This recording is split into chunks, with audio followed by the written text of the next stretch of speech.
Chapter 11. Now a certain man was ill, Lazarus of Bethany, the village of Mary and her sister Martha. It was Mary who anointed the Lord with ointment, and wiped his feet with her hair, whose brother Lazarus was ill. So the sisters sent to him, saying, Lord, he whom you love is ill. But when Jesus heard it, he said, This illness does not lead to death. It is for the glory of God, so that the Son of Man may be glorified through it. Now Jesus loved Martha and her sister and Lazarus. So when he heard that Lazarus was ill, he stayed 2 days longer in the place where he was. Then after this he said to the disciples, Let us go to Judea again. The disciples said to him, Rabbi, the Jews were just now seeking to stone you, and you are going there again?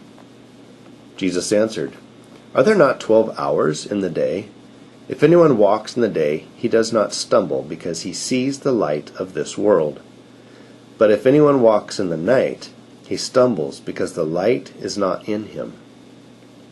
After saying these things, he said to them, Our friend Lazarus has fallen asleep, but I go to awaken him. The disciples said to him, Lord, if he has fallen asleep, he will recover. Now Jesus had spoken of his death, but they thought he meant taking rest in sleep. Then Jesus told them plainly, Lazarus has died, and for your sake I am glad that I was not there, so that you may believe. But let us go to him. So Thomas, called the twin, said to his fellow disciples, Let us also go, that we may die with him.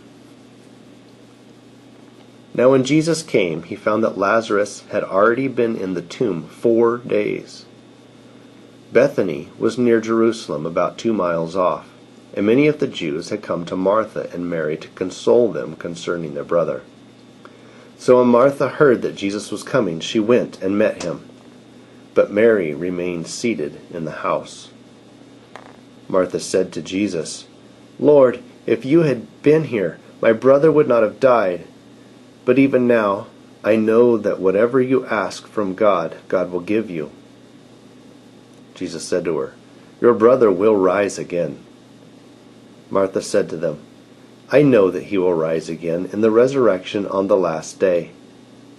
Jesus said to her, I am the resurrection and the life. Whoever believes in me, though he die, yet shall he live. And everyone who lives and believes in me shall never die. Do you believe this? She said to him, Yes, Lord, I believe that you are the Christ, the Son of God, who is coming into the world. When she had said this, she went and called her sister Mary, saying in private, The teacher is here and is calling for you. And when she heard it, she rose quickly and went to him. Now Jesus had not yet come into the village, but was still in the place where Martha had met him. When the Jews who were with her in the house, consoling her, saw Mary rise quickly and go out, they followed her, supposing she was going to the tomb to weep there. Now when Mary came to where Jesus was and saw him, she fell at his feet, saying to him, Lord, if you had been here, my brother would not have died. When Jesus saw her weeping, and the Jews who had come with her also weeping, he was deeply moved in his spirit and greatly troubled. And he said, Where have you laid him? They said to him, Lord, come and see. Jesus wept. So the Jews said, See how he loved him. But some of them said, Could not he who opened the eyes of the blind man also have kept this man from dying? Then Jesus, deeply moved again, came to the tomb. It was a cave, and a stone lay across it. Jesus said, Take away the stone. Martha, the sister of the dead man, said to him, Lord, by this time there will be an odor, for he has been dead 4 days. Jesus said to her, Did I not tell you that if you believed, you would see the glory of God? So they took away the stone, and Jesus lifted up his eyes and said, Father, I thank you that you have heard me.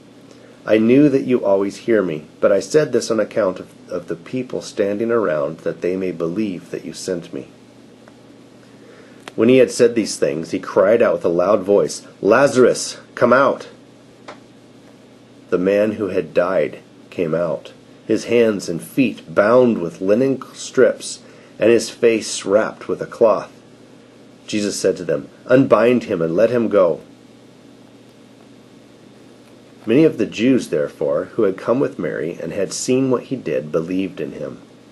But some of them went to the Pharisees and told them what Jesus had done. So the chief priests and the Pharisees gathered the council and said, "What are we going to do? For this man performs many signs. If we let him go on like this, everyone will believe in him, and the Romans will come and take away both our place and our nation." But one of them, Caiaphas, who was high priest that year, said to them, "You know nothing at all, nor do you understand that it is better for you that one man should die for the people, not that the whole nation should perish." He did not say this of his own accord, but, being high priest that year, he prophesied that Jesus would die for the nation, and not for the nation only, but also to gather into one the children of God who are scattered abroad. So from that day on, they made plans to put him to death. Jesus therefore no longer walked openly among the Jews, but went from there to the region near the wilderness, to a town called Ephraim, and there he stayed with the disciples. Now the Passover of the Jews was at hand, and many went up from the country to Jerusalem before the Passover to purify themselves. They were looking for Jesus and saying to one another as they stood in the temple, "What do you think? That he will not come to the feast at all?"